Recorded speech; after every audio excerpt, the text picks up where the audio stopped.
Now, good morning. Today we will go into the second part of the video. Okay, for standard 8, the chapter is computer network. This is the second video which we are going through. Okay, now we will look into the types of network. So, what are the types of network? How the connections are being established? The first one is personal area network, that is PAN. Okay, now what is PAN? In personal area network, the computers along with the other peripheral devices, they all are connected together. Okay, or else we can speak that the mobile phone, the computers, that all are connected, that are there or that are there in a close proximity. Now, how the mobile phones, the computers, they all are in a mode to share the information with the help of your the mobile hotspot. The internet connections are established for that particular time being. Okay, and that is solely for your purpose. Okay, so that can be established. This personal area network can be established. I'm talking about this personal area network that can be established in just your home. Okay, that will be solely for your purpose. You will be working on it. Okay, now what is LAN? The LAN stands for local area network. This LAN is basically established in a office of a particular organization. Then that office, that should be a local office that is there in a particular area. Suppose there is an office in Dhanbad. Okay, in that particular branch of that office you have 100 computers maximum, and they can establish an internet connection among themselves. Okay, and that they can establish that network to share the resources, to share their program, to share the database. Okay, so that is the example of local area network that can be established in a single building. Okay, now what is CAN? That is campus area network. CAN stands for campus area network. Now, how campus what is campus area network is, suppose let's take the example of an organization. Okay, or that office or school or college. It will be better if you take the help of school or college. If you take example of university or college, there are different what we can say streams, different branches, like history department is there, physics department is there. Okay, computer science departments are there, and they all the buildings or these particular departments, they all are not there in a separate different place. They all are not assembled together in a particular building. Okay, so physics department is suppose in some other place. Okay, so this all buildings or this all here will be sharing information among themselves. Okay, they will be sharing information among themselves with the help of this campus area network. Okay, so no need, so the physics department person no need to carry the information manually. They can share the data with the help of the computer if the computers are connected together. Now, MAN. Now, what is Metropolitan Area Network? That is MAN. If you talk about Metropolitan Area Network, that is solely for a geographical region. Okay, so that is for a particular city. Okay, so if there are 5 to 6 branches of a particular organization in a particular building, in a particular city, sorry, not in a building, in a particular city, they all build a branches of that particular office, will be sharing information together. So that is an example of MAN. Okay, so if I give you an example of MAN, it will be, suppose let's talk about Delhi or the other metropolitan cities. Okay, where for a particular bank there will be 5 to 6 branches. Okay, and they all will be sharing the information together. Okay, so they all will be sharing the information together. Now, what is WAN? WAN stands for wide area network. Now, when you look for WAN, okay, WAN connects two specific geographical locations. Okay, so suppose there is a particular office in United States, and that particular, and it has a branch in India also. So both this particular branches are separated by miles. Okay, by thousands of kilometers. Okay, now one particular office is there in the United States. They can share its information with India. Okay, the branch is there, the whatever branches are there in India, they can share data among themselves, and they will be getting all the other datas. Okay, so one more specific example you will be able to understand is ATMs. Okay, wherever you are, whichever place you are, you can take out money from any of the ATMs you want. Okay, and that money is going to get deducted from your account. Okay, so how it is done? It is done with the help of this networks, the WAN, WAN, the LAN, okay, or the MAN, Metropolitan Area Network. So that is what we have for types of network.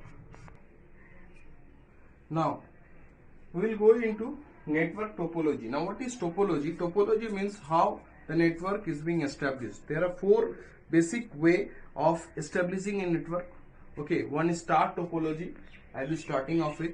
Then we have the ring topology, then we have the bus topology, and at last we have the mesh topology. Clear? Now what is star topology? Let me explain you this first.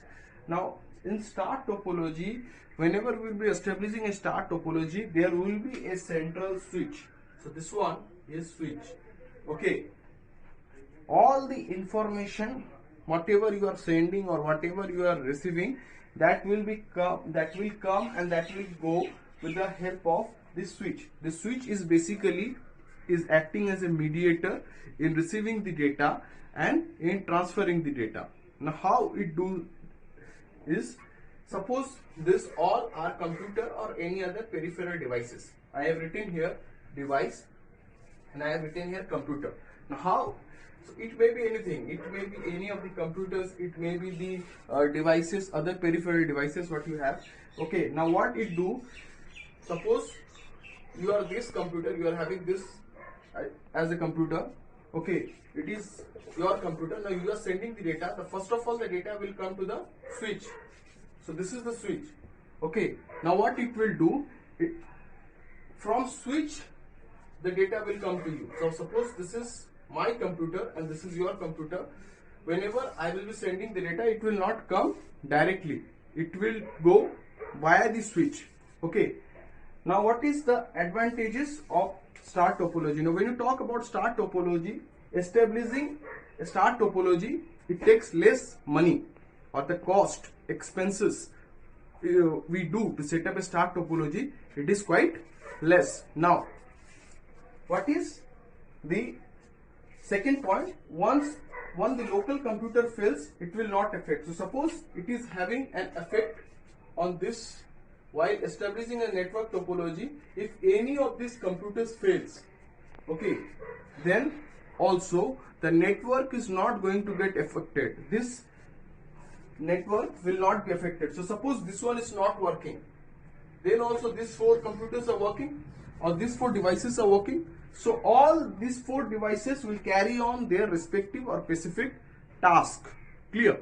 Now what is the disadvantage? The disadvantage in star topology is, if this fails, the switch fails, okay, which is acting as a mediator, if that switch fails, the entire network is going to collapse. The entire network system will fail. Okay, it will not have an effect on any, it will not have an effect on any of these computers. But if this fails, the switch fails, what it will do? The network will not be set up and the data will not be passed from one computer to the other computer, as because these computers are working, but the switch, the mediator, is not working. Clear? Now the second part of network topology is your ring topology. As from the name you can resemble, it is a ring. Okay, it is a ring, and in a ring format, the computers or the other devices that are connected. Okay, now what it do? It share the data among themselves. You can see there is no central computer system. Okay, just like in your star topology, you might have seen that there was a central computer system. Okay, switch was there, but in ring topology, you don't have this computer network. Okay, there is no other switch being connected. Now when you talk about this ring topology, okay, what is there is there are different computers, and you can share the data among themselves. Okay, you can share the data among themselves. how the data is going to be shared. Now you can see there that either the data will be shared in a clockwise direction or in an anti-clockwise direction. Now when you talk about anti-clockwise direction, okay, this is what is called anti-clockwise direction, and this is a clockwise direction. Here, now what is there? The advantages. Okay, it works well as no central computer is being there. Okay, it works well as no central computer. You cannot see a central computer here. There is nothing. Okay, so nothing is there. So the data will be shared between all those computers which are connected in a ring format. Okay, now more reliable. This is more reliable. Okay, as no central computer is there, it is very easy to pass the data. But the disadvantage is that more sophisticated software is required as there is no central computer being involved. One more disadvantage we have is if one computer fails. Suppose if this computer fails, okay, then the data from this computer is not going to pass here. It is not going to pass here. Okay, so that is what the main problem of ring topology we are having.